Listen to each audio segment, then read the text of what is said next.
Officer Professor Paul Kelly. First Ministers agreed to extend the pandemic leave disaster payment at current rates beyond 30th September. The payment will remain available for as long as mandatory isolation periods are applied by all states and territories. The principle essentially agreed to by all First Ministers is that while the government requires mandated isolation, the government has a responsibility to provide support during that period for the appropriate period which is designated currently, of course, at 5 days, except for people in aged care, disability care, etc., which remains at 7 days.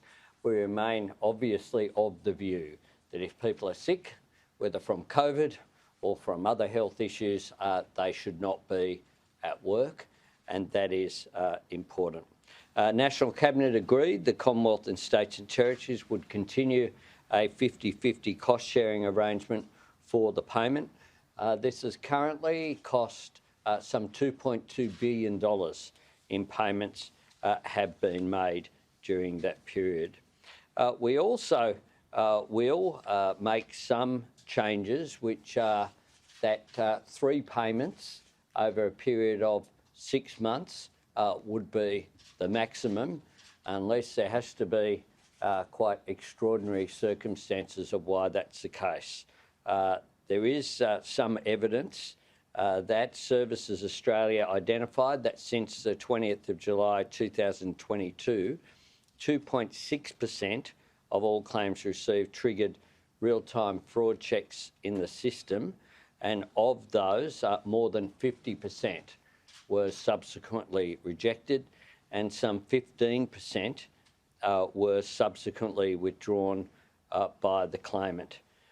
So Services Australia data indicates also that over the 6 months to the 30th of June 2022, 60% of claims were made by individuals who claimed more than once. Of these, about 13% were claimed 4 or more times.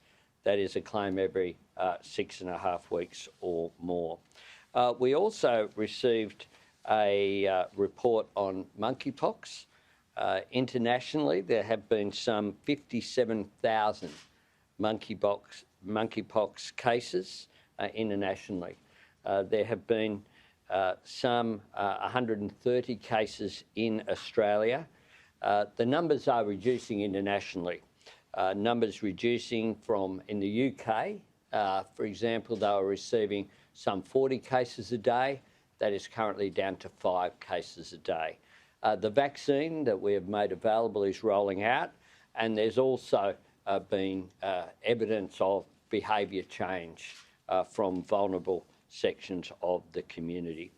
The National Cabinet also considered the national statement that we'll make available to you on the National Day of Mourning that will occur on the 22nd of September, next Thursday. A copy of the statement is available on federation.gov.au.